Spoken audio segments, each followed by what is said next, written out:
El plan de la Gran Redada. Después de obtener la aprobación del rey, el marqués de Ensenada, quien estaba a cargo de la operación, implementó un extenso operativo meticulosamente planificado, tal como lo demostraba un documento entregado al monarca.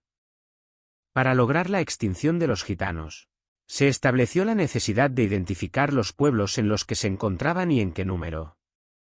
La captura debía realizarse en un mismo día y hora, asegurando previamente los puntos estratégicos para apostar tropas. Los oficiales encargados de liderar las operaciones debían ser seleccionados por su confianza y discreción, crucial para evitar represalias de los gitanos hacia los habitantes locales. En las instrucciones proporcionadas a las autoridades locales, se les enfatizaba la importancia de erradicar a este vago y dañino pueblo, que amenazaba la tranquilidad de España. La única solución, se afirmaba, era exterminarlos de una vez por todas. La organización de la operación se llevó a cabo en secreto, dentro del ámbito del despacho de guerra. La institución del Estado absolutista preparó instrucciones detalladas para cada ciudad, las cuales debían ser entregadas al corregidor por un oficial del ejército designado para tal fin. Se ordenó abrir dichas instrucciones en un día específico, con la presencia del corregidor y el oficial, para asegurar la simultaneidad de la operación. También se prepararon instrucciones individuales para cada oficial encargado de dirigir las tropas destinadas a llevar a cabo los arrestos. Tanto los oficiales como las tropas desconocían hasta el último momento el objetivo de sus misiones. Las órdenes se incluyeron en sobres junto con una copia del decreto del nuncio e instrucciones para los obispos de cada diócesis, los cuales fueron enviados a los capitanes generales previamente informados. Estos últimos seleccionaron las tropas que debían dirigirse a cada ciudad en función de las instrucciones recibidas. Las instrucciones indicaban que, después de abrir los sobres, se llevaría a cabo una breve reunión de coordinación entre el ejército y las fuerzas de orden público locales, como los alguaciles. En Carmona, por ejemplo, se planificó la operación en un mapa de la ciudad, bloqueando calles para evitar posibles fugas. Luego, se cruzaron los datos de los detenidos con el censo de la ciudad, y se interrogó a los arrestados sobre el paradero de los ausentes, quienes también fueron detenidos mediante requisitoria en los días siguientes. Después de los arrestos, los gitanos debían dividirse en dos grupos: los hombres mayores de 7 años en uno y las mujeres y los menores de 7 años en otro.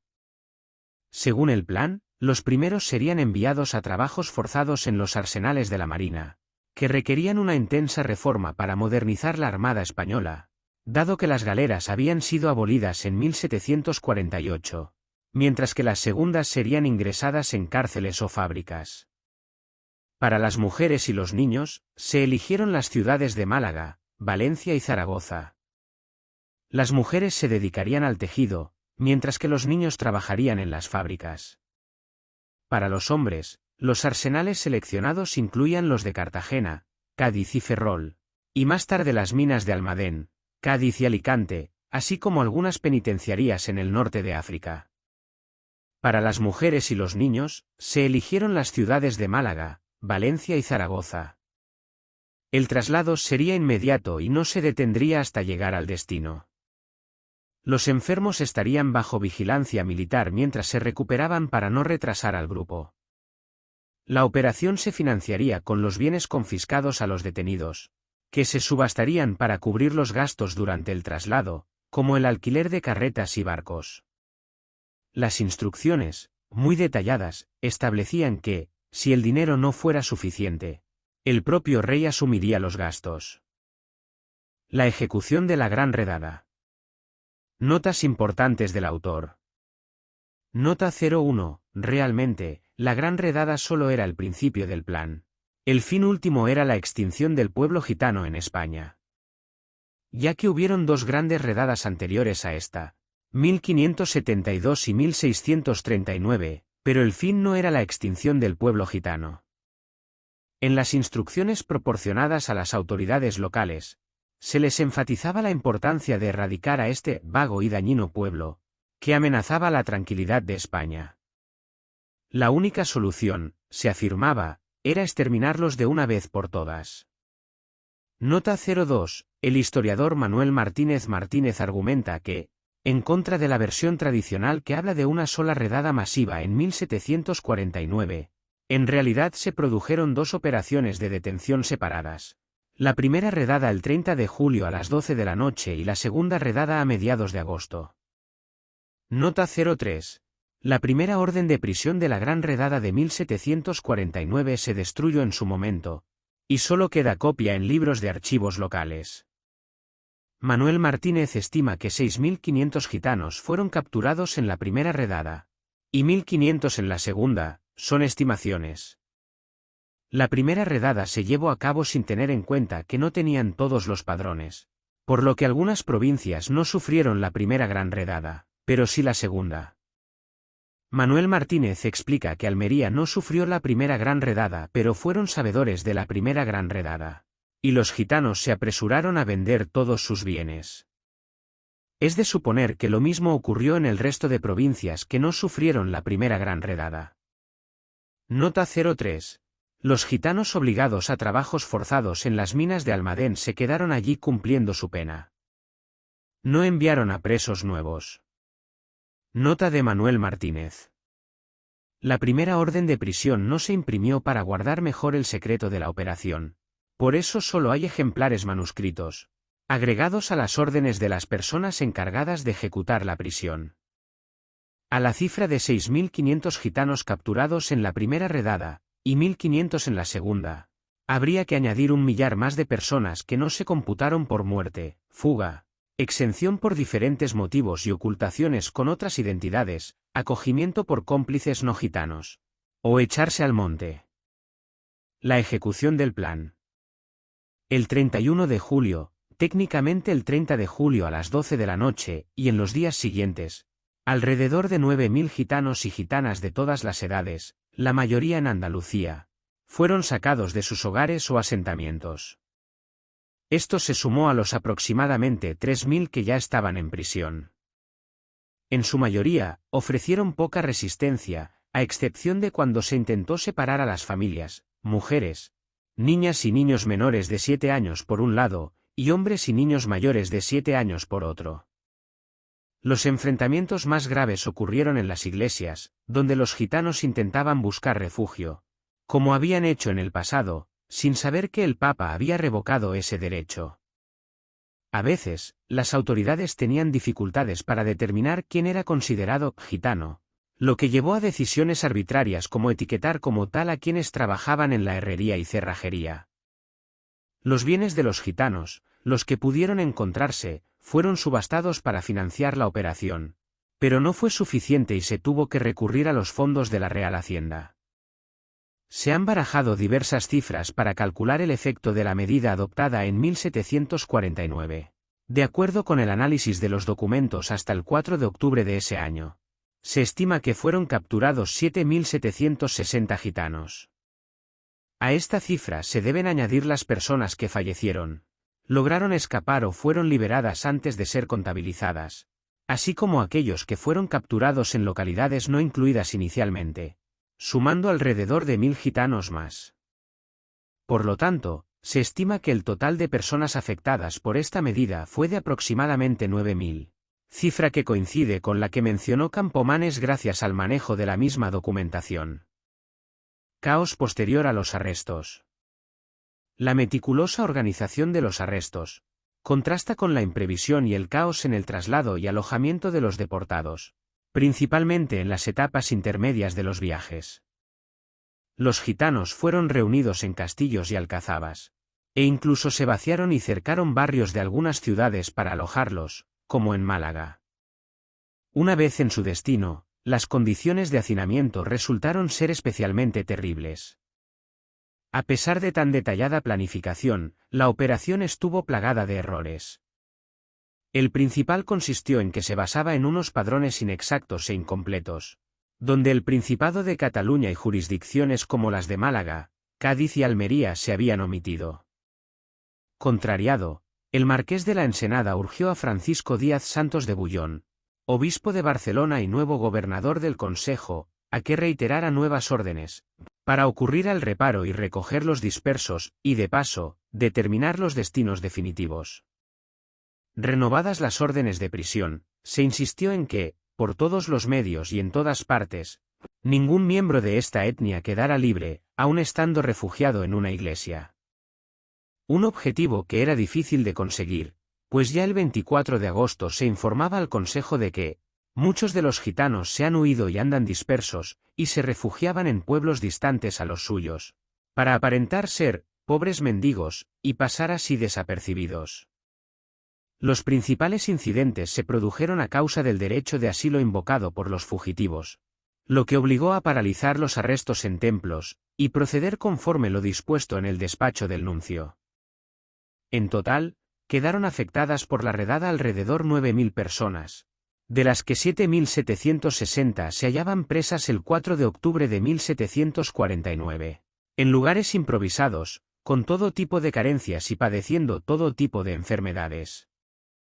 Debido a esta precariedad, en las fortalezas de Denia, Alicante y Málaga las epidemias, fugas y motines fueron constantes. La magnitud del proyecto superaba con creces los recursos económicos y humanos disponibles en aquel momento. Muchas partidas se formaron de manera improvisada y sin un objetivo claro, ya que los padrones de gitanos estaban incompletos, lo que generaba dudas sobre si debían ser detenidos todos los gitanos en general, o si debían hacerse excepciones para aquellos que eran cristianos viejos, o que formaban matrimonios mixtos. Algunos corregidores ordenaron que no se molestara a determinada familia, por estar arraigados en el vecindario y tener oficio conocido. El fracaso de la Gran Redada.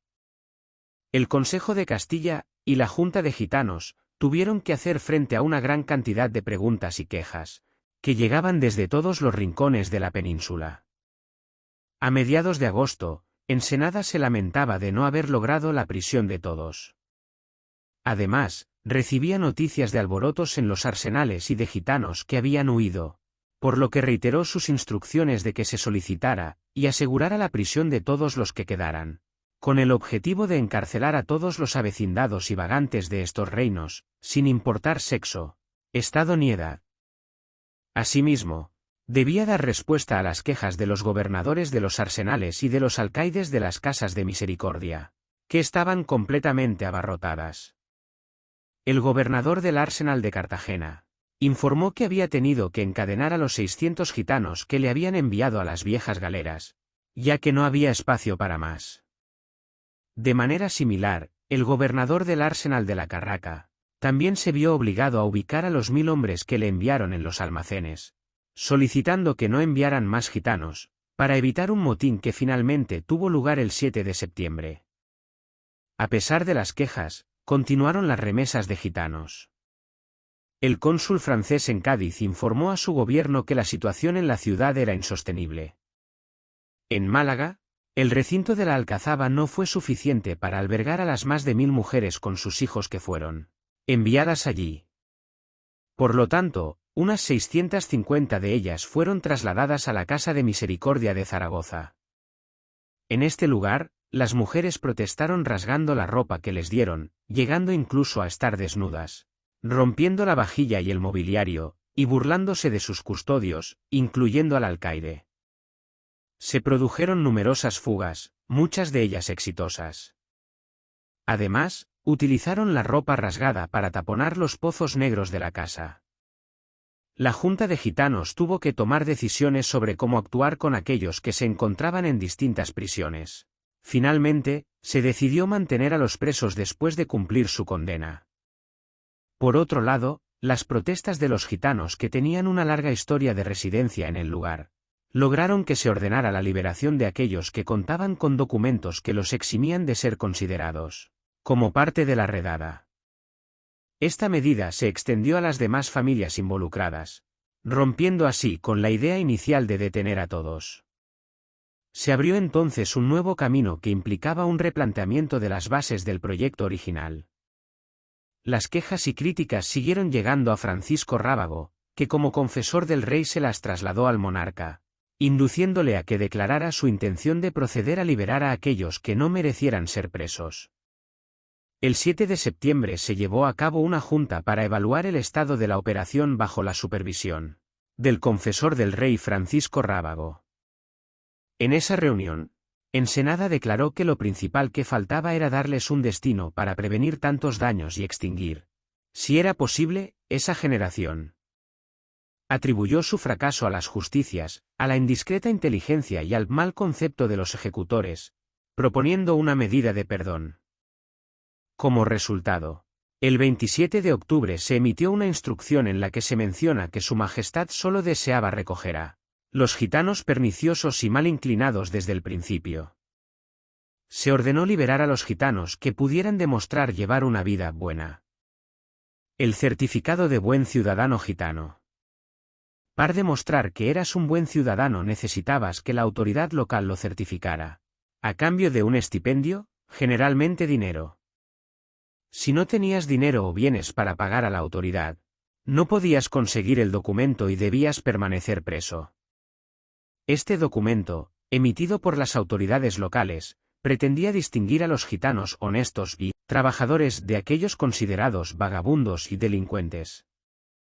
Esta exigencia económica creaba una situación injusta para aquellos ciudadanos que no tenían los recursos para pagar el monto requerido.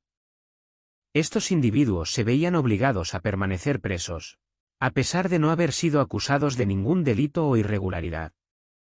Esta situación generaba un círculo vicioso en el que los ciudadanos más vulnerables eran los más perjudicados. Aquellos que no contaban con los medios para pagar el certificado de buena conducta, se veían atrapados en un limbo legal, sin poder demostrar su inocencia ni acceder a la libertad. En este contexto, la corrupción de las autoridades locales se hacía evidente, al aprovecharse de la necesidad de los ciudadanos para obtener beneficios económicos. Esta práctica no solo socavaba la confianza en el sistema de justicia, sino que también perpetuaba la desigualdad y la injusticia en la sociedad. No se sabe bien cuántas personas encerradas se beneficiaron de esta medida y pudieron volver a sus hogares.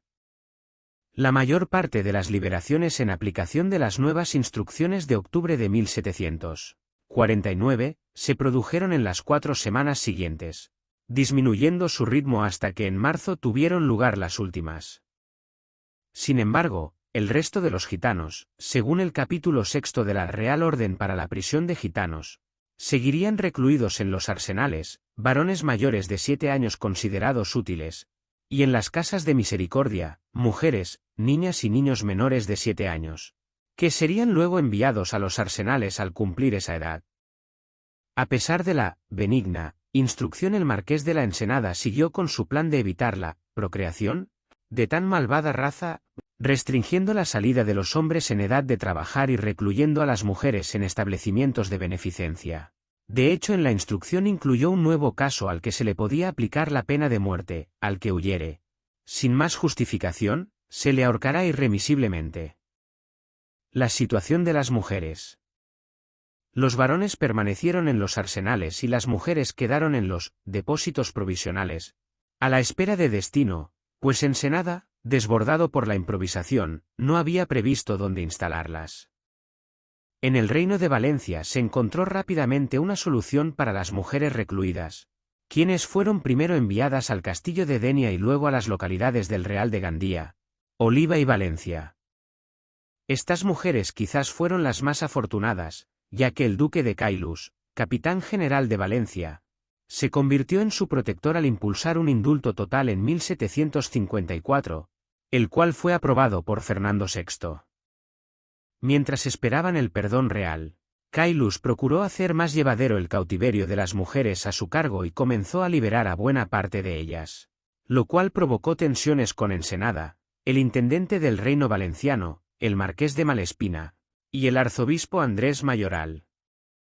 En el resto de los centros donde se hallaban concentradas las mujeres, el hambre, las enfermedades, los escasos recursos y los conflictos llevados por la desesperación fueron la nota predominante. Entretanto se decidía Ensenada a darles un destino definitivo, instó al corregidor a que buscara un lugar estable y práctico para ello. Y, aunque existía la posibilidad de ocupar a las mujeres en las fábricas de seda y lana de las inmediaciones, el ministro decidió mantenerlas en su encierro. Las mujeres liberadas. Tras la Orden de Octubre de 1749, las mujeres gitanas que fueron liberadas se reintegraron en sus antiguos vecindarios y lucharon por recuperar sus bienes en las mejores condiciones posibles. Peor lo tuvieron aquellas mujeres que a su regreso se hallaron sin sus maridos e hijos, bien porque éstos hubieran fallecido, o porque continuaran presos, obligándolas en este último caso a acudir hasta la misma corte para solicitar su libertad. El fallecimiento de Caylus y del rey en el verano de 1759 demoró la general puesta en libertad de todas las mujeres. En 1761, Carlos III, decidido a dar carpetazo a esta situación, trasladó a los capitanes generales, bajo cuya autoridad se hallaban los supervivientes de la redada, una consulta sobre la propuesta de Caylus para que dieran su opinión en cuanto a la forma en que se las debía liberar. Sin embargo, ambos mostraron reticencias en cuanto a hacerlo sin ningún tipo de control. Por lo tanto, se encomendó al Consejo de Castilla que tratara la forma de distribuir a los indultados. Finalmente, el 16 de junio de 1765, Carlos III autorizó a Julián de Arriaga a comunicar al Consejo de Castilla su resolución de perdón, sin necesidad de abrir nuevos procedimientos, con lo que se finiquitó el proyecto de exterminio. Tras haber dejado atrás las pérdidas humanas, la corona española pareció olvidarlas por completo. Los supervivientes, con sus secuelas morales y psicológicas, se vieron sumidos en una represión más suave pero igual de efectiva, que los llevó a una mayor pobreza y marginalidad. A pesar de esto, Campomanes y otros ministros posteriores continuaron formulando propuestas antigitanas, dificultando la inclusión de los liberados en la sociedad. Cabe reseñar que en su encierro, hombres y mujeres se separaron. La respuesta táctica varía en intensidad entre unos y otras. Los varones, quizá por temer represalias más contundentes, optaron por un discurso oculto basado en malos gestos, ignorancia fingida, quejas, pequeños robos, saboteos, morosidad en el trabajo y fugas. Por otro lado, las mujeres mostraron abiertamente su rebeldía frente a las estratagemas masculinas. Constantes insubordinaciones y motines fueron su forma de resistencia, empleando una estrategia de desgaste hacia sus opresores para hacer insostenible y costosa su prisión, buscando así recuperar su libertad. También replicaron a la segregación, discriminación y negación de su identidad, mediante formas cotidianas de rebeldía, en un desafío constante hacia unas autoridades que no pudieron doblegarlas con sus propias estrategias de dominación. La experiencia liberadora desarrollada por las mujeres durante su cautiverio les permitió aumentar y reforzar su autoestima y carácter, aunque su empoderamiento como mujeres gitanas difícilmente podría tomar cuerpo en el contexto de la renovada tradición patriarcal de los siglos XIX y XX. El fin del cautiverio. La resistencia de los gitanos a trabajar en los arsenales fue notable, llegando incluso a hacer huelgas de brazos caídos a pesar del riesgo de represalias. Las fugas para reunirse con sus familias y las protestas violentas, especialmente de las gitanas presas, llevaron al rey Carlos III a aprobar un indulto en 1763, algo inusual en el antiguo régimen. Nota de Manuel Martínez. El indulto no se concedió hasta 1765, cuando los que quedaban en los arsenales fueron liberados, excepto 2 individuos que fueron libres en 1767, por haberse hallado destinados como capataces en la construcción del Camino de Guadarrama. Este cambio en la política se vio reflejado en la pragmática sanción de 1783, tras la destitución de Ensenada en 1754 y el cuestionamiento de la política previa, por parte de algunos ministros. La compleja administración absolutista tuvo que resolver primero el problema de reubicación de los gitanos presos, lo que causó un atasco burocrático de 2 años. Esto generó desesperación entre los presos gitanos, quienes continuamente reclamaban su libertad, y también inquietud entre los militares. Ante esta situación, el rey ordenó acelerar los trámites y dio instrucciones para finalizar el asunto. Finalmente, el 6 de julio de 1765, 16 años después de la redada, la Secretaría de Marina emitió la orden de liberar a todos los presos. Para mediados de mes, esta orden ya se habría cumplido en todo el reino. cuando en 1772 se sometió a deliberación una nueva legislación sobre gitanos. En el preámbulo se mencionaba la redada de 1749. Carlos III solicitó que fuera retirada esa mención, pues, hace poco honor a la memoria de mi hermano. Ensenada también fue, indultado, por Carlos III y pudo volver a la corte, pero en 1766 fue desterrado de nuevo, esta vez a Medina del Campo. Irónicamente la ciudad donde los reyes católicos habían firmado en 1499 la primera pragmática contra los gitanos. 1783, la última pragmática. La última pragmática real tenía objetivos similares a la primera promulgada por los reyes católicos. Asimilar a los gitanos. Hacer que desaparecieran como una diversidad separada y convertirlos en ciudadanos útiles, como los demás. Sin embargo, esta pragmática presentaba propuestas muy diferentes a las leyes anteriores. Veamos los puntos clave. 1. Ciudadanía española para los gitanos. O se consideraba a los gitanos como ciudadanos españoles, no como una raza infecta. O tenían la libertad de elegir su lugar de residencia, excepto en los sitios reales, y el tipo de oficio que deseaban, excepto aquellos considerados innobles o insuficientes para vivir dignamente. 2. Educación obligatoria para los niños gitanos. O los niños gitanos debían asistir a la escuela desde los 4 años. O los ayuntamientos se encargaban de pagar la educación. Los padres que se negaran o educaran mal a sus hijos perderían el derecho a tenerlos. 3. Derechos y prohibiciones. O nadie, ni ayuntamientos, comunidades, eclesiásticos ni particulares, podía negar residencia, trabajo, derecho de asilo u otros derechos a los gitanos debido a su origen étnico. O se imponían penas para aquellos que obstaculizaran la integración de los gitanos. 4. Igualdad y prohibición de diferencias externas. O los gitanos se declaraban iguales al resto de los ciudadanos.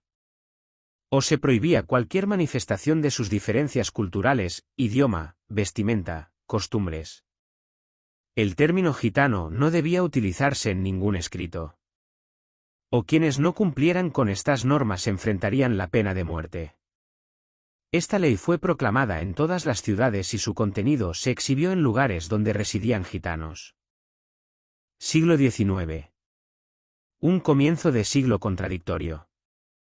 El comienzo del siglo está marcado por la contradicción que existía en España durante el siglo XIX, entre los avances en derechos fundamentales gracias a las ideas liberales y, al mismo tiempo, la persistencia de prácticas discriminatorias y represivas hacia ciertos grupos sociales, como en este caso los gitanos. A pesar de que se concedieron derechos como la ciudadanía en 1837, la igualdad jurídica en 1848 y el derecho al voto en 1869, encontramos que en el Reglamento de la Guardia Civil de 1846, se incluyeron disposiciones específicas para vigilar a los gitanos, lo que evidencia la presencia de prejuicios y discriminación hacia esta comunidad. Esta situación pone de manifiesto las contradicciones y limitaciones del proceso de liberalización y democratización que se vivía en España en ese momento, ya que si bien se avanzaba en la conquista de derechos políticos y civiles para la población en general, aún existían sectores de la sociedad que eran objeto de discriminación y control por parte de las autoridades. El siglo XIX marcó el comienzo de grandes cambios en la vida del pueblo gitano, así como en la de muchas otras personas que vivían en el medio rural con la llegada de la industrialización. A pesar de que la Corte Real Española se había pronunciado a favor de la integración jurídica de los gitanos en 1783, en el siglo XIX algunas disposiciones forales seguían siendo abiertamente antigitanas. En este sentido, las provincias vascas y Navarra mantenían una postura de expulsión hacia los gitanos que no estuvieran sometidos a la disciplina social. Se consideraba a los gitanos como extranjeros o no vascos, argumentando que los estatutos de limpieza de sangre y la hidalguía universal no permitían su asentamiento. Esta postura generó una doble imposición penal sobre el pueblo gitano.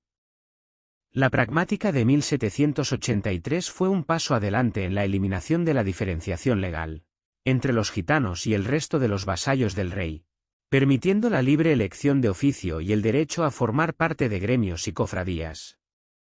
Sin embargo, estos avances resultaron ser más teóricos que prácticos, ya que en la realidad no se materializaron adecuadamente.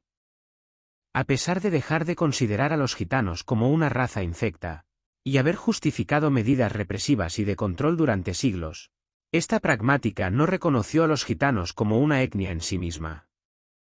Además, no logró eliminar los efectos negativos generados por los prejuicios y estereotipos acuñados a lo largo de casi 4 siglos. En consecuencia, la represión sobre el pueblo gitano persistió, alimentada por la desconfianza y la presunción de culpabilidad. A pesar de algunos avances, la política hacia los gitanos se mantuvo en gran medida hostil y discriminatoria. Las guerras carlistas. Las guerras carlistas fueron una serie de contiendas civiles que tuvieron lugar en España a lo largo del siglo XIX. Se debieron, por un lado, a una disputa por el trono, y, por el otro, a un enfrentamiento entre principios políticos opuestos. La primera guerra carlista fue una guerra civil que se desarrolló en España entre 1833 y 1840 entre los carlistas, partidarios del infante Carlos María Isidro de Borbón y de un régimen absolutista, y los isabelinos o cristinos, defensores de Isabel II y de la regente María Cristina de Borbón, cuyo gobierno fue originalmente absolutista moderado y acabó convirtiéndose en liberal para obtener el apoyo popular. Antiguamente fue conocida por la historiografía española como Guerra de los 7 Años, o Primera Guerra Civil. La guerra la planteó Carlos María Isidro, hermano de Fernando VII, por la cuestión sucesoria, ya que había sido el heredero durante el reinado de su hermano Fernando, debido a que éste, tras 3 matrimonios, carecía de descendencia. Sin embargo, el nuevo matrimonio del rey y el embarazo de la reina abren una nueva posibilidad de sucesión. Carlos María Isidro no reconoció a Isabel como princesa de Asturias por considerar despótica e ilegal aquella promulgación, que no contó con el concurso de las Cortes, y cuando Fernando murió el 29 de septiembre de 1833, Isabel fue proclamada reina bajo la regencia de su madre, María Cristina de Borbón II Sicilias. Carlos hizo público en el Manifiesto de Abrantes, que mantenía sus derechos dinásticos, llevando al país a una gran guerra civil. Los carlistas, que luchaban bajo el lema de Dios, Patria y Rey, encarnaban una oposición reaccionaria al liberalismo y defendían la monarquía tradicional, los derechos de la Iglesia y los fueros, mientras que los liberales exigían hondas reformas políticas por medio de un gobierno constitucional y parlamentario. El Convenio de Vergara de 1839 marcó el final de la Primera Guerra Carlista, pero las insurrecciones e intentonas carlistas continuaron a lo largo del siglo XIX y el carlismo volvió a aparecer con fuerza como reacción a la Revolución de 1868. En 1872 estallaba la Tercera Guerra Carlista, que duraría hasta 1876, tras ponerse fin al periodo revolucionario con la restauración alfonsina. De gran influencia todavía en la primera mitad del siglo XX, la actuación de la Comunión Tradicionalista sería determinante en la conspiración contra la Segunda República, y la sublevación del 18 de julio de 1936 que dio origen a la Guerra Civil Española. Primera mitad del siglo XIX. Los gitanos en la primera mitad del siglo XIX. Durante la primera mitad del siglo XIX, los gitanos eran una comunidad marginada y discriminada en muchos países europeos. Este periodo estuvo caracterizado por la invisibilidad y la represión.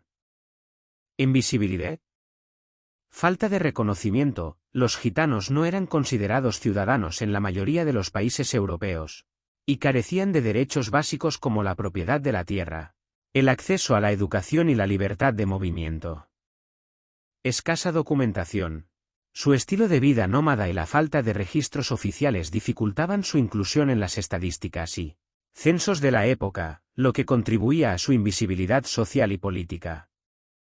Estereotipos negativos. Prevalecían estereotipos negativos que los asociaban con la delincuencia, la mendicidad y una vida incompatible con la sociedad establecida. Represión. Leyes discriminatorias. Se promulgaron leyes que restringían la libertad de movimiento de los gitanos. Les prohibían practicar su cultura y costumbres, e incluso los obligaban a asimilarse a la mayoría. Violencia y persecución. Sufrían violencia física y verbal por parte de la población local y las autoridades, incluyendo redadas policiales, expulsiones arbitrarias y destrucción de sus campamentos. Falta de acceso a la justicia. Carecían de acceso efectivo a la justicia, lo que los hacía aún más vulnerables a la violencia y la discriminación.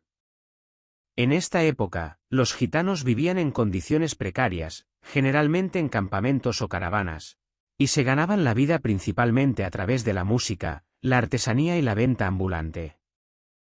Muchas veces eran vistos como ladrones o estafadores, lo que perpetuaba estereotipos negativos sobre su comunidad. En varias partes de Europa, los gitanos eran perseguidos y expulsados de sus hogares, lo que los obligaba a trasladarse constantemente en busca de refugio. A pesar de las dificultades que enfrentaban, los gitanos continuaron conservando su cultura, idioma y tradiciones.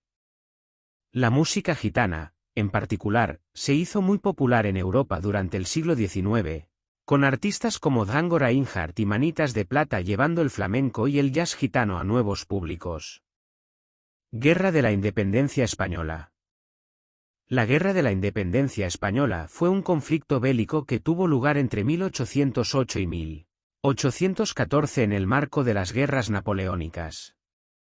En este enfrentamiento, las potencias aliadas de España, Reino Unido y Portugal se enfrentaron a Napoleón Bonaparte, cuyo objetivo era instalar a su hermano José Bonaparte en el trono español, y convertir a España en un estado satélite del primer imperio francés, tras las abdicaciones de Bayona. Tuvo un importante componente de guerra civil a nivel nacional entre afrancesados y patriotas. El conflicto se desarrolló en plena crisis del antiguo régimen, y sobre un complejo trasfondo de profundos cambios sociales y políticos, impulsados por el surgimiento de la identidad nacional española, y la influencia en el campo de los patriotas, de algunos de los ideales nacidos de la Ilustración y la Revolución Francesa, paradójicamente difundidos por la élite de los afrancesados. El levantamiento contra los franceses partió de las clases populares y de los notables locales. Comenzó como una serie de motines espontáneos, pero su reiteración y su rápida expansión por todo el país permiten entrever cierto grado de inducción o, cuando menos, de coordinación. Es probable que el detonante fuera la presión de las tropas napoleónicas sobre la población civil, la necesidad de mantener a su ejército, máxime cuando el país había atravesado recientemente por un ciclo de hambrunas y malas cosechas. Ya en abril hubo revueltas en ciudades como León o Burgos, si bien, tras el levantamiento de Madrid, el 2 de mayo de 1808, los levantamientos se propagaron por toda España. La difusión de las noticias sobre la represión ejercida por los franceses en Madrid y en otras localidades alentó la insurrección. En febrero de 1814, Wellington se lanzó a la ofensiva e invadió el sur de Francia, donde luchó en la batalla de Toulouse, 10 de abril de 1814, y en la batalla de Bayona, 14 de abril. Días después, Napoleón abdicó y fue exiliado a Elba, concluyendo así la Guerra de la Independencia Española. Esta maldita guerra de España fue la causa primera de todas las desgracias de Francia. Todas las circunstancias de mis desastres se relacionan con este nudo fatal. Destruyó mi autoridad moral en Europa, complicó mis dificultades, abrió una escuela a los soldados ingleses. Esta maldita guerra me ha perdido. Fraser, Ronald, La maldita guerra de España. Historia social de la Guerra de la Independencia, 1808 a 1814. Los gitanos en la Guerra de Independencia Española contra Napoleón, entre la invisibilidad y la discriminación. La Guerra de Independencia Española, 1808 a 1814, enfrentó al pueblo español contra las tropas invasoras de Napoleón Bonaparte. En este contexto convulso, los gitanos, como minoría étnica con una larga historia de discriminación y exclusión, se vieron envueltos en un panorama complejo y ambiguo. Al igual que otros sectores de la población, Algunos gitanos se unieron a las guerrillas que combatían contra los franceses. Su conocimiento del terreno, y su capacidad de adaptación, les convirtieron en valiosos aliados en la lucha contra el invasor. Sin embargo, la participación gitana en la guerra no estuvo exenta de dificultades y discriminación. Las autoridades españolas, a menudo desconfiaban de los gitanos, viéndolos como posibles espías o colaboradores del enemigo. Esta desconfianza se intensificaba por los estereotipos negativos que se asociaban con ellos, como la imagen de ladrones y vagabundos. En algunas regiones, los gitanos fueron víctimas de persecución y violencia por parte de las tropas españolas, quienes los acusaban de saquear y aprovecharse del caos de la guerra. Además, se les impusieron restricciones de movimiento y se les prohibió la entrada a algunas ciudades. La participación de los gitanos en la Guerra de Independencia española ha sido poco documentada, y a menudo se ha pasado por alto en las fuentes históricas. Esto se debe en parte a la discriminación y el prejuicio que enfrentaban, lo que ha dificultado la recuperación de sus historias y experiencias. A pesar de las dificultades y la discriminación, algunos gitanos hicieron importantes contribuciones a la lucha contra la invasión francesa. Su participación en las guerrillas, su conocimiento del terreno, y su capacidad de adaptación fueron de gran valor para la causa española. Gitanos y no gitanos, comportamientos similares. Durante la Guerra de la Independencia, los gitanos adoptaron comportamientos similares a los de la población no gitana, actuando de manera general como el resto de los españoles. Algunos gitanos formaron parte del ejército regular que luchó contra las tropas napoleónicas, una vez que la conscripción, que había sido cerrada a los gitanos por las ordenanzas de Carlos III, se universalizó. En principio, resulta plausible apuntar que los gitanos no actuaron de forma diferente a los demás españoles durante este conflicto. Hubo gitanos integrados en las partidas guerrilleras, donde los hombres valientes siempre tenían un lugar asegurado. Algunos documentos mencionan la presencia de gitanos y no gitanos que, bajo la apariencia de guerrilleros, se dedicaron al simple bandidaje. También hubo quienes optaron por colaborar con los ocupantes napoleónicos, al igual que muchos no gitanos afrancesados. Encuentro entre gitanos españoles y extranjeros. Cuando Napoleón invadió España, dice Bouro en la traducción de Azaña, había en sus ejércitos no pocos cigani húngaros. Algunos encuentros extraños ocurrieron en el campo de batalla entre esa gente y los gitanos españoles, y uno de ellos se cuenta en la segunda parte de este libro. Cuando los acuartelaban en las ciudades españolas, los cigani buscaban sin falta a sus hermanos peninsulares. Dábanse a conocer a ellos besándose y abrazándose entre sí con extremado afecto. Los gitanos se asombraban del adelanto de los extranjeros en las artes del robo y los miraban casi como a seres superiores. No les falla ninguna cuenta, dicen todavía corrientemente. Hubo durante algún tiempo en Córdoba un soldado cigani, de quien los gitanos de la ciudad hablan aún con frecuencia, mientras fuman cigarros al lado de los braseros en las noches de invierno. El encuentro de Antonio López y Bouro, y lo que éste a continuación contó. Yo serví como soldado en la Guerra de la Independencia contra Francia. Es verdad que la guerra no es ocupación propia de un gitano, pero aquellos tiempos eran extraordinarios y todos los que podían llevar armas fueron obligados a ir a campaña. Fui con los ejércitos ingleses y rechazamos a los Gabiné hasta la frontera de Francia, y ocurrió una vez que empeñamos una batalla desesperada y hubo una gran confusión, mezclándose las dos partes y batiéndose a sablazos y bayonetazos. Un soldado francés se encaró conmigo y luchamos un rato largo, tirándonos tajos y pinchazos y maldiciéndonos el uno a otro, hasta que al fin arrojamos las armas y nos agarramos. Mucho tiempo peleamos cuerpo a cuerpo, pero yo era el más débil y me derribó. El soldado francés me puso una rodilla en el pecho, me echó la mano al pescuezo y enarboló la bayoneta para clavármela en la boca. El chacó se le había caído, y al levantar los ojos furiosamente hacia su rostro, nuestras miradas se cruzaron y lancé un grito estrepitoso y exclamé: «Cincalo, cincalo». Y le sentí estremecerse y aflojó la mano que me agarrotaba, se levantó de pronto, se dio un golpe en la frente y lloró, luego vino a mí y se me arrodilló al lado, pues estaba yo medio muerto, y me Tomó una mano, llamándome hermano y cincalo, y requiriendo la cantimplora, me echó vino en la boca. Con que reviví, me alzó del suelo y me sacó de la refriega, yendo a sentarnos en un altozano en torno del cual combatían ambos bandos. «Que se peleen esos perros», dijo, «y se degüellen hasta que no quede ni uno, ¿qué les importa eso a los cincali? ¿No son de nuestra sangre, habíamos de verterla por ellos?» Horas estuvimos en el altozano tratando en materias pertenecientes a nuestro pueblo. Años hubiera estado oyéndole, porque me dijo secretos que me aturdían, y pronto advertí mi cabal ignorancia. Aunque hasta entonces me había creído cincalo consumado, pero lo que es él, se sabía muy bien la cuenta. El propio Benguilanglo no hubiera podido decirle cosa que él no supiera. Así estuvimos hasta la puesta del sol y conclusión de la batalla, y me propuso que huyéramos a su país para vivir allí con los cincali, pero me faltó corazón. De modo que nos abrazamos y él se fue con los Gabiné y yo me volví a nuestras filas. ¿Sabes de qué país procedía?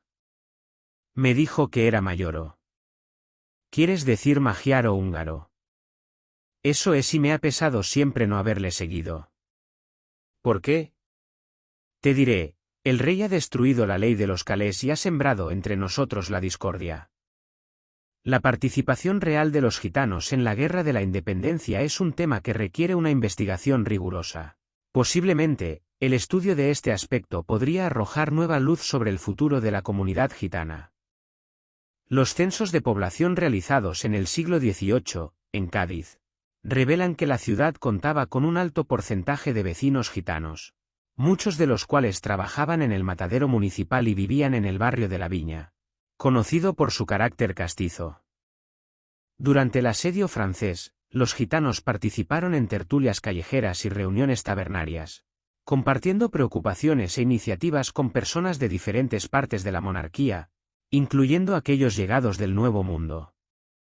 A su alrededor, se encontraban los diputados de las Cortes doceañistas, acompañados por servidores que seguramente aportaban bailes y canciones en las reuniones populares gaditanas.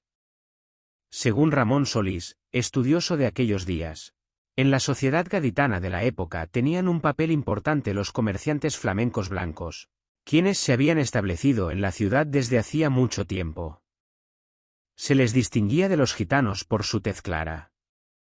Esta distinción refleja la aparición temprana de manifestaciones artísticas que se desarrollarían plenamente en las décadas siguientes. El texto señala que, la presencia de los gitanos en Cádiz durante la época de las Cortes, podría haber contribuido a la temprana aparición de manifestaciones artísticas, que posteriormente se desarrollarían en el flamenco.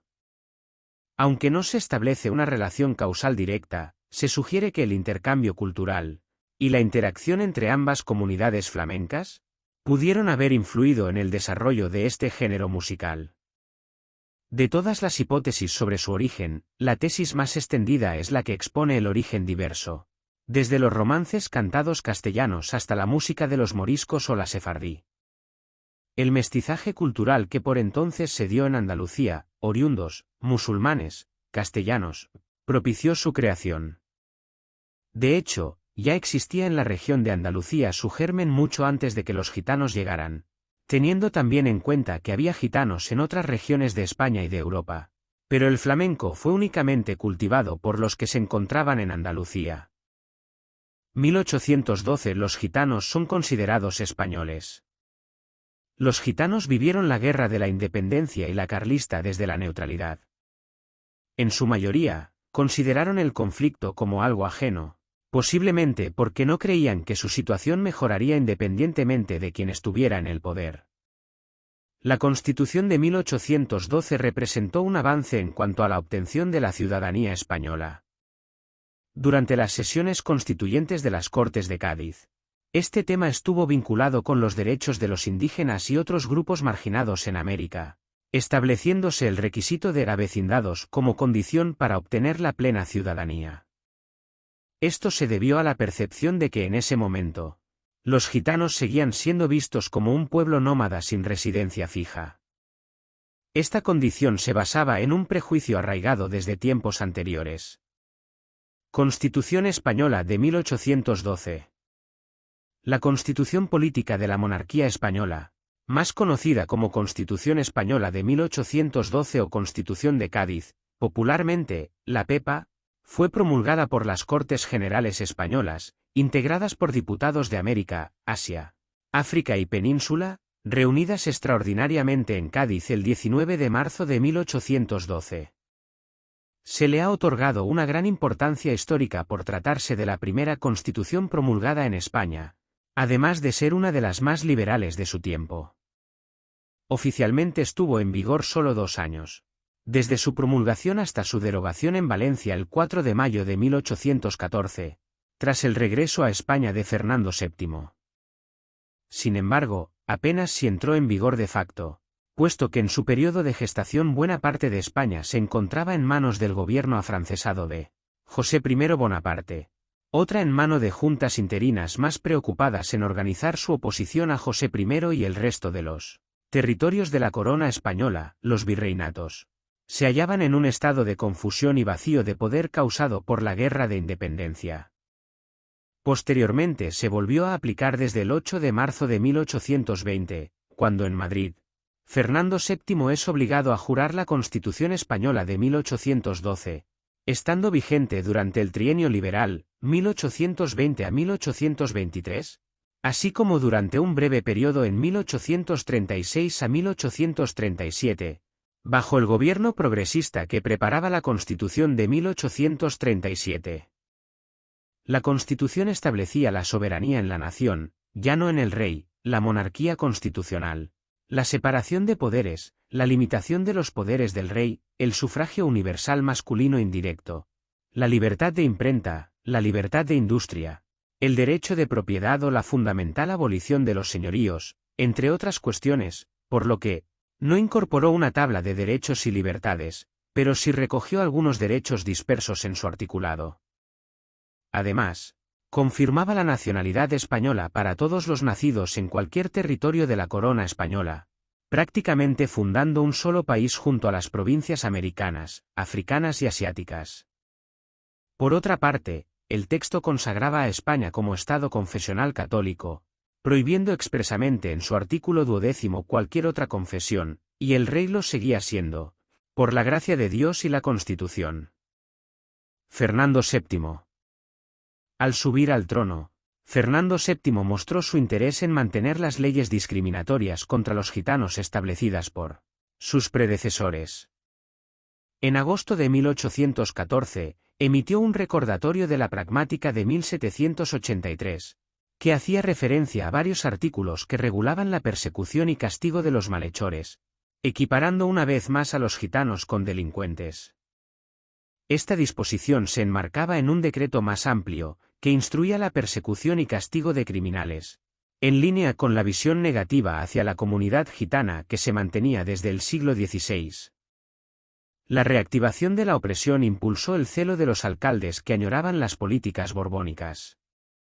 Comenzaron a llegar una gran cantidad de quejas y memoriales tanto a la prensa como al Consejo Real, denunciando los supuestos abusos cometidos por los gitanos, a los que se acusaba de ser consentidos debido a la laxitud de las autoridades judiciales y del propio Consejo.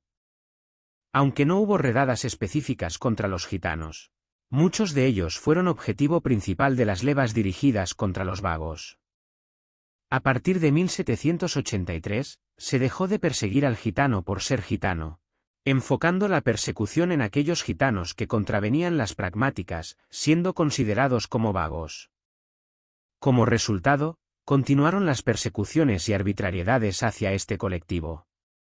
Tras la reacción absolutista en 1820, los liberales recuperaron el poder y restablecieron la Constitución de 1812. Sin embargo, pronto surgieron voces exigiendo medidas en contra de los gitanos y negándoles el derecho al voto. Al mismo tiempo, se criticaba la supuesta tolerancia de las autoridades locales. Era solo cuestión de tiempo antes de que se tomaran medidas legales en contra de los gitanos. Dichas medidas se dieron durante las Cortes Ordinarias celebradas entre julio y septiembre de 1820, cuando se debatía la supuesta impunidad que la Constitución otorgaba a los delincuentes, una acusación que había sido promovida por los antiliberales, y que había calado en gran parte de la población española. En 1820, resurgió el antiguo discurso que relacionaba la ociosidad con el delito, y se centró en el concepto de la vagancia como origen de todos los males. Esto culminó en la promulgación del Decreto 28 el 11 de septiembre de ese año, que se refería a la conducta de los jefes políticos y ayuntamientos con los que no tienen modo conocido de vivir, en cuyo segundo artículo se decía: los antes llamados gitanos, vagantes, o sin ocupación útil, los demás vagos, holgazanes y mal entretenidos, serán perseguidos y presos, previa información sumaria que justifique sus malas calidades, y sin dárseles más que 8 días precisos probar sus excepciones. Los liberales adoptaron una actitud reaccionaria que fue aceptada por sus adversarios políticos, quienes recordaron las medidas del absolutismo más rígido como la Orden Real de 30 de abril de 1745 y el Real Decreto de 7 de mayo de 1775, que restablecían el encierro como método correccional en diversos establecimientos. También se determinó que los reclusos podrían ser empleados en obras públicas como alternativa. Los avances logrados con la Constitución de 1812 fueron desechados por los mismos liberales, quienes reinstauraron la represión contra aquellos que no tuvieran empleo, oficio o medio de subsistencia conocido, y les suspendieron los derechos de ciudadano que les habían sido concedidos en 1812. Los folletos incluidos en la prensa de la época y la literatura de cordel se convirtieron en los principales medios de propagación de los estereotipos negativos del gitano. El mayor daño se produjo ante la profusa difusión de incidentes delictivos en los periódicos protagonizados por los gitanos, ya sea sobre autorías ciertas o basados en simples sospechas nunca contrastadas. Derogada la Constitución de 1812, a partir de 1827, se sucedieron recordatorios para extremar la vigilancia sobre los gitanos que aparecieran en las diferentes circunscripciones de la monarquía española. La vuelta a la legislación represiva provocó nuevas quejas sobre los supuestos abusos de los gitanos, lo que llevó al monarca a ordenar la aplicación de las leyes recogidas en la novísima recopilación. Se hacía responsable a las justicias de evitar la libertad de movimientos de las cuadrillas de gitanos que vagaban por el reino, alegando que vivían a costa ajena y sin dedicarse a un oficio ni ocupación para subsistir. Nota: la novísima recopilación, sancionada por Carlos IV en 1805, incluye las leyes y disposiciones más importantes de la historia legal de España, desde la época de los Reyes Católicos hasta el siglo XVIII. También incorpora nuevas leyes y reformas que se habían promulgado desde la publicación de la nueva recopilación, en 1567. Esta recopilación fue un importante paso en la modernización del sistema legal español, y su influencia se puede ver en la posterior codificación del derecho civil y penal en el siglo XIX. Aunque ha sido superada por nuevas recopilaciones y códigos, la novísima recopilación sigue siendo una obra de referencia para los estudiosos del derecho español y de su historia legal. La Constitución de 1837. En 1837, durante la guerra y a solicitud del Partido Progresista, la regencia de María Cristina promulgó una nueva Constitución, otorgando a los gitanos la ciudadanía española sin la necesidad de cumplir con ningún otro requisito. El artículo 1 de la Constitución establecía que todos los nacidos en los dominios de España eran considerados españoles, eliminando la necesidad de tener residencia fija para obtener la nacionalidad. Esto significaba que los gitanos tenían los mismos derechos y deberes que el resto de la población, como ser admitidos en empleos para los que estuvieran calificados, no ser detenidos arbitrariamente ni separados de sus hogares, y ser juzgados bajo las mismas leyes que los demás ciudadanos. También tenían la responsabilidad de defender a la patria si fuera necesario. En teoría, los gitanos eran parte integrante de la sociedad española, al igual que el resto de los ciudadanos bajo la corona. Con el fin de restablecer el orden interno después de la conflagración, se tomó la decisión de reducir las partidas disgregadas de carlistas, gitanos y elementos de sectores marginales que recorrían las poblaciones más apartadas. Estos grupos aprovecharon la situación para ejercer actos de bandolerismo, los cuales las fuerzas liberales intentaron contrarrestar de diversas formas. En el caso de los gitanos, además del hostigamiento armado, Se intensificó el control sobre toda la comunidad y se recordó a las autoridades a hacer cumplir las leyes en su contra. Aunque al principio de la contienda, las autoridades no intervenían mucho en los desplazamientos de los gitanos, ya que estaban más ocupadas combatiendo a los carlistas, ahora se les obligaba a establecer sus campamentos fuera de las poblaciones. A partir del otoño de 1839, una vez terminada la guerra carlista y a pesar de que algunas partidas seguían activas, empezaron a surgir numerosos incidentes protagonizados por gitanos desplazados. La prensa se hizo eco de sus crímenes, ofreciendo una gran cantidad de detalles y una información más extensa y detallada que la dedicada a otros delitos cometidos por personas no gitanas. El desconcierto de aquellos momentos de la posguerra comenzó a disiparse en el verano de 1840, y las noticias sobre los presuntos actos delictivos cometidos por los gitanos disminuyeron. A pesar de esta aparente normalidad, no desaparecieron sin embargo los recelos y las sospechas. La prensa siguió divulgando los prejuicios y los estereotipos en sus páginas, ya sea a través de sus folletines literarios o mediante la información sobre sucesos delictivos. El miedo y la desconfianza se propagaban por las pequeñas poblaciones cada vez que un grupo de gitanos, especialmente si iban armados, se acercaba a sus cercanías.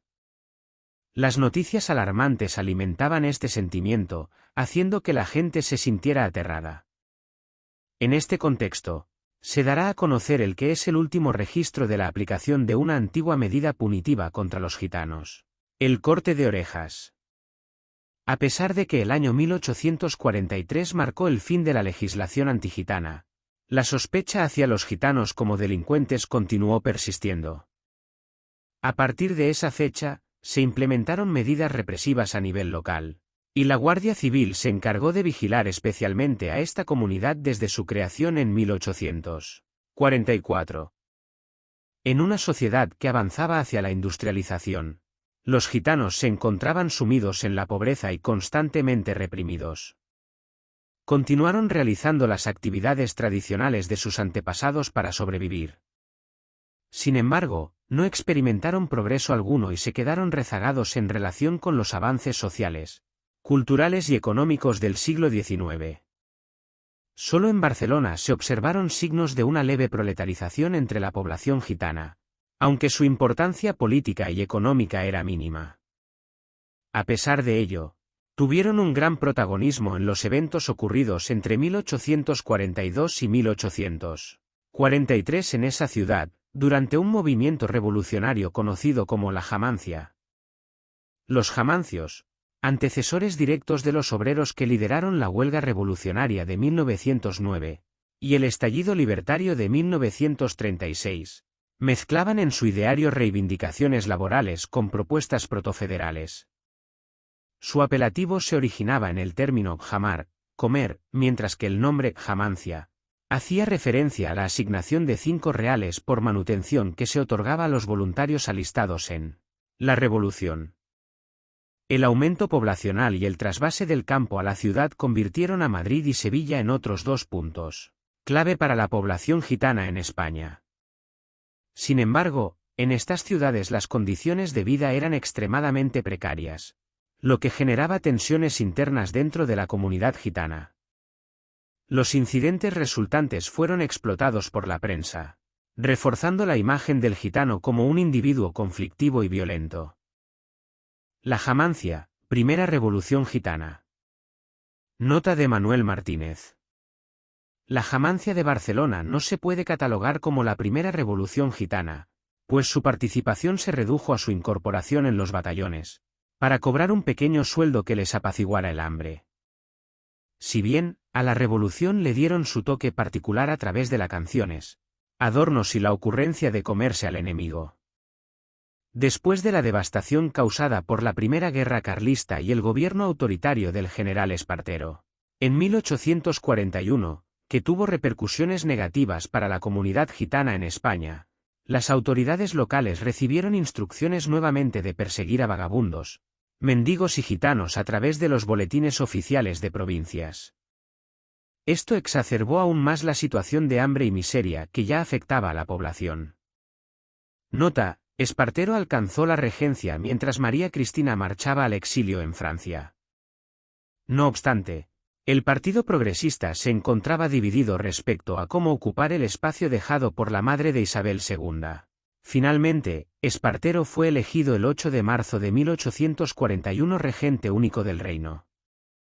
En 1843 se vio obligado a disolver las Cortes, ante la hostilidad de las mismas. Nota: el alzamiento de Barcelona en noviembre de 1842, provocado por la crisis del sector algodonero, fue reprimido con dureza por el regente al bombardear la ciudad el 3 de diciembre con cuantiosas víctimas. En una sociedad que avanzaba hacia una incipiente industrialización, el gitano quedó sumido en bolsas de pobreza y constantemente abatido por la represión a la que se le sometía. Aunque procuró continuar sustentando su supervivencia, manteniendo las actividades económicas tradicionales de sus antepasados, una nueva etapa de modernidad estaba cambiando el mundo y al pueblo gitano también. A pesar de su resistencia para preservar su identidad étnica y modo de vida, los gitanos se quedaron rezagados en cuanto a los avances sociales, culturales y económicos que caracterizaron al siglo XIX. Mientras el resto de la sociedad experimentaba progreso en el ámbito burgués y obrero, los gitanos quedaban al margen de estos cambios. Únicamente en Barcelona se observó cierta proletarización entre la población gitana, la cual, a pesar de su escaso peso político y económico, desempeñó un papel destacado en los sucesos ocurridos entre 1842 y 1843 en dicha ciudad. Los gitanos, bajo la bandera del republicanismo más igualitario, participaron activamente en contra de los ricos propietarios industriales para quienes trabajaban por una miseria, y a los que defendían en guerras a través de un sistema injusto de quintas. A pesar de no tener una clara conciencia de clase, el pueblo en armas se vio como la única solución para cambiar esta injusticia social. La jamancia se desarrolló estando bien reciente la insurrección que tuvo lugar en Barcelona entre noviembre de 1842 y febrero de 1843. Sin embargo, este intento de revolución fracasó al no lograr extenderse al resto de España, ni brindar solución a la grave situación que enfrentaban los estratos más bajos de la sociedad en aquel momento. En la declaración de 17 de noviembre de 1842, la Junta Revolucionaria asumió la protección de todas las clases laboriosas y productivas, abogando por la justicia para todos sin distinción de clases y categorías. A pesar de esto, la burguesía catalana no estaba dispuesta a apoyar estas demandas.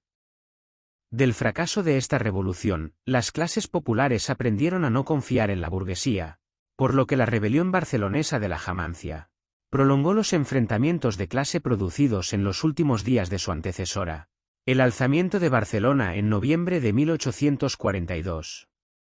La Jamancia se desarrolló entre septiembre y noviembre de 1843, siendo el último intento de revolución centralista dirigido contra el gobierno moderado de Joaquín María López. Se acusaba a este gobierno de haber incumplido los acuerdos contraídos con la Junta Central para derribar el gobierno de Espartero, así como de violar varias disposiciones establecidas en la Constitución de 1837. La prensa madrileña, en su afán por desprestigiarlos, escribía despectivamente sobre el batallón de la Jamancia, afirmando estaba compuesto en su mayor parte de la escoria de los pueblos vecinos a esta, Barcelona, de procesados criminalmente, de gitanos, de extranjeros afiladores de navajas y tijeras, de menores de edad, de viejos y de algunos licenciados. La insurrección conduciría a la intervención militar que supuso el bombardeo de la ciudad, fundamentalmente desde el castillo de Montjuic y desde la ciudadela de Barcelona, dirigido por el brigadier Prim principalmente contra las atarazanas y las murallas. Esto obliga a la Junta Suprema a capitular ante el capitán general, Laureano Sanz, el 19 de noviembre. George Borough. George Henry Borough, East Dereham, Norfolk, 5 de julio de 1803 Lowestoft, Suffolk, 26 de julio de 1881, fue un escritor, viajero y filólogo inglés. Entre 1835 y 1840, estuvo en Portugal y España como colportor, difusores de Biblias protestantes, de la Sociedad Bíblica, encargado de difundir las Sagradas Escrituras en lengua vulgar en lugares donde estaba prohibido, sin notas y a precio de coste o incluso gratis. En esa época, durante la Primera Guerra Carlista, viajar por esos países era una aventura. En Madrid, hizo imprimir el Nuevo Testamento en la versión de Felipe Escío de San Miguel, en una edición más sencilla y asequible. También tradujo el Evangelio de Lucas al caló y lo imprimió en Madrid, donde abrió una librería bajo el nombre de Despacho de la Sociedad Bíblica y Extranjera. Sin embargo, las leyes de la época solo reconocían la religión católica, por lo que fue detenido y llevado a la cárcel en Sevilla. En 1840, se casó con la viuda de un oficial, y gracias a sus ingresos como escritor, pudo adquirir una propiedad en Oulton Broad, donde permitió a los gitanos establecerse con sus tiendas. The Cincalic An Account of the Gypsies of Spain, 1841, es una descripción de la vida de los gitanos españoles y The Bible in Spain, or the Journey, Adventures, and Imprisonment of an Englishman in an Attempt to Circle the Scriptures in the Peninsula, Londres, 1843, traducido como La Biblia en España por Manuel Azaña. Es un relato pintoresco de sus viajes y aventuras como colportor de Biblias protestantes en España entre los años 1835 y 1840, en la época de la Primera Guerra Carlista. Otras obras suyas son un diccionario de romaní, Romano Labolil, Workbook of the Romany, or English Gypsy Language, 1874. De sus amplios conocimientos de idiomas salieron Targum, una serie de traducciones en 30 idiomas y dialectos, entre las que figura el Evangelio de San Lucas, al caló. En sus obras, Bouro desafió los estereotipos negativos que se asociaban con los gitanos en la época, como la imagen de ladrones, vagabundos y personas sin cultura. Destacó su rica tradición oral, su música y sus habilidades artesanales, presentando a los gitanos como un pueblo con una identidad y cultura propias. Aportó una visión alternativa a la imagen negativa que prevalecía en la sociedad mayoritaria, contribuyendo a una mayor comprensión y respeto por este pueblo. Además, inspiró a escritores y artistas gitanos a explorar y reivindicar su propia identidad cultural. La creación de la Guardia Civil. El momento histórico de la creación oficial de la Guardia Civil tuvo lugar el 28 de marzo de 1844, cuando se creó un cuerpo especial de Fuerza Armada de Infantería y Caballería, mediante Real Decreto. Esta nueva fuerza, que recibió la denominación de Guardias Civiles, quedó bajo la dependencia del Ministerio de la Gobernación. Para organizar este nuevo cuerpo, se encargó al mariscal de campo de Francisco Javier Girón y Ezpeleta, duque de Ahumada. El 20 de abril de 1844, el duque de Ahumada presentó un informe crucial que condicionaba su participación en el proyecto de creación de la Guardia Civil. En este informe, además de proponer cambios organizativos, abogaba por una mayor remuneración para los nuevos guardias, argumentando que ésta debería estar acorde con las responsabilidades que se les asignarían. A pesar de esto, gracias a su excepcional capacidad organizativa, la propuesta implicaba una reducción significativa del gasto inicial previsto. El impacto de este informe fue tal que provocó la derogación inmediata del decreto anterior, que ni siquiera llegó a entrar en vigor, dando paso al Real Decreto de 13 de mayo, presentado por el presidente de Gobierno y ministro de la Guerra, de Ramón María Narváez, que se convirtió en el decreto fundacional de la Guardia Civil. La organización del nuevo organismo lo hará depender del Ministerio de la Guerra en lo concerniente a su organización, personal, disciplina, material y percibo de sus saberes, y del Ministerio de la Gobernación en lo relativo a su servicio peculiar y su movimiento. Inicialmente se compondrá de 14 jefes, 232 oficiales y 5.769 guardias repartidos en 14 tercios. El 9 de octubre de 1844 se aprobaba el reglamento para el servicio de la Guardia Civil, estableciendo las obligaciones y facultades de la Guardia Civil, su dependencia orgánica, vinculada en lo referido a su servicio peculiar al Ministerio de la Gobernación, y el objeto primordial de la institución, la conservación del orden público, la protección de las personas y las propiedades, y el auxilio que reclame la ejecución de las leyes. El reglamento militar de la Guardia Civil aprobado el 15 de octubre. Es elaborado por el Ministerio de la Guerra bajo la égida del Duque de Ahumada y es por tanto más conforme con su doctrina y carácter. Determina la organización con arreglo a criterios castrenses, los ascensos, dependencia, obligaciones, disciplina y estatuto del personal del cuerpo. Para culminar el proceso faltaba una filosofía de servicio que sirviera de puente y aunara ambos reglamentos y que distinguiera a la Guardia Civil de los cuerpos policiales anteriores o paralelos. Surge así el 20 de diciembre de 1845, de la propia mano del Duque de Ahumada, un documento que constituye el auténtico código moral de la institución, la Cartilla del Guardia Civil, que sintetiza los reglamentos anteriores y que, con alguna modificación, compone el actual reglamento para el servicio de la Guardia Civil. Los gitanos y la Guardia Civil. Hasta marzo de 1920, la Guardia Civil fue responsable de hacer cumplir la ley con respecto a los gitanos, siendo el último vestigio de la represión heredada del antiguo régimen un artículo incluido en la cartilla del Guardia Civil. Este artículo, aprobado por Isabel II por Real Orden de 20 de diciembre de 1845, ordenaba vigilar los desplazamientos, la propiedad de los bienes e incluso el vestuario de los gitanos en el título primero, primera parte. Capítulo segundo, Servicio de los caminos. Estas medidas sobrevivieron a la extinta pragmática de 1783, y perdieron su validez con la aprobación del Código Penal de 1848. Desde 1845, el gitano no fue mencionado específicamente en las diferentes constituciones ni en los códigos penales que se aprobaron posteriormente, con la excepción del mencionado artículo. Incluso la Ley de Vagos de mayo de ese año, precursora de la Ley de Vagos y Maleantes de la Segunda República en 1933, no hacía referencia explícita al gitano. A pesar de ser considerados oficialmente como ciudadanos españoles, los gitanos seguían siendo objeto de prejuicios y estigmatización, lo que llevó a su estricta aplicación de la ley. Esta actitud se debía a la persistencia de un imaginario colectivo negativo sobre los gitanos, construido a lo largo de varios siglos.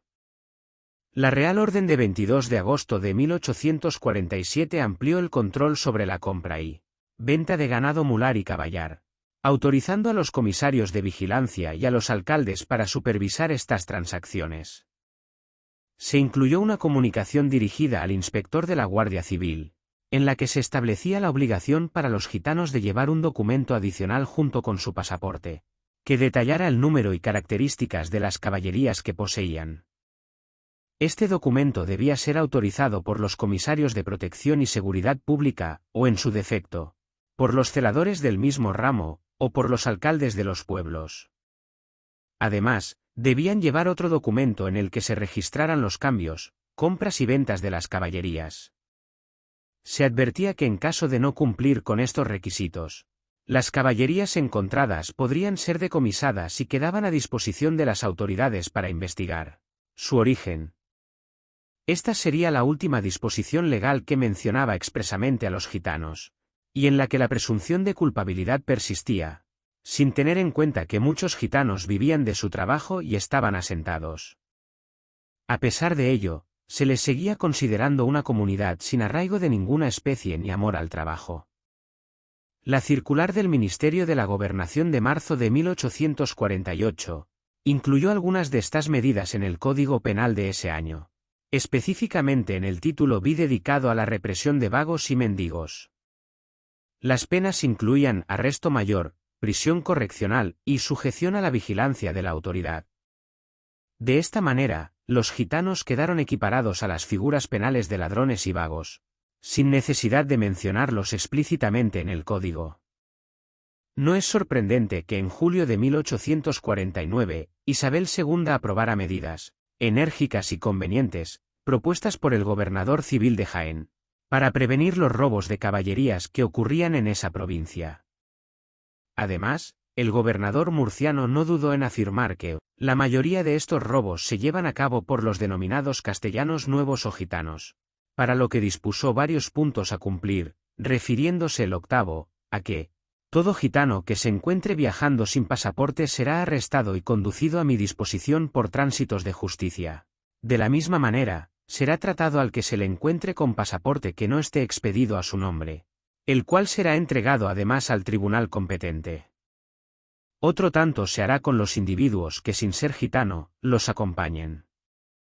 El 8 de septiembre de 1878, el Ministerio de la Gobernación emitió una nueva orden sobre las guías de caballerías para los gitanos, estableciendo que debían poseer 2 documentos por cada animal que tuvieran, con el fin de justificar su propiedad. En uno de los documentos debían detallar la cantidad y características de los animales, y en el otro debían registrar cualquier venta, compra o intercambio que se hubiera realizado con ellos. En caso de no contar con estos documentos, los animales serían confiscados y los gitanos detenidos. En estos años, la presunción de culpabilidad se vio reforzada por la corriente criminalista que relacionaba la ociosidad y la vagancia con el crimen, otorgando a los gitanos una presunción de culpabilidad. A lo largo del siglo XX, los gitanos no fueron objeto de ninguna legislación particular, debieron cumplir las mismas obligaciones que los demás españoles, tales como avecindarse y subvenir a las cargas públicas, sin que se les impidiera, en teoría, gozar sin restricciones de todos los derechos derivados de la ciudadanía. La presunción de culpabilidad se mantuvo al considerarlos como delincuentes potenciales, y así los contempló la Guardia Civil, un cuerpo de seguridad que heredó de la Santa Hermandad, la tarea de proteger a una parte de la sociedad frente a otra catalogada como un peligro social. Nota de Manuel Martínez. Resulta algo delicado hablar de forma tajante de la animadversión de la Guardia Civil contra los gitanos. No digo que no existiera. Sí que en un principio no fue así. Como ocurriera con la desaparecida Policía General del Reino, se les encomendó la vigilancia, lo que produciría frecuentes roces que acabaron desembocando, especialmente en las primeras décadas del siglo XX, en un aumento de casos violentos.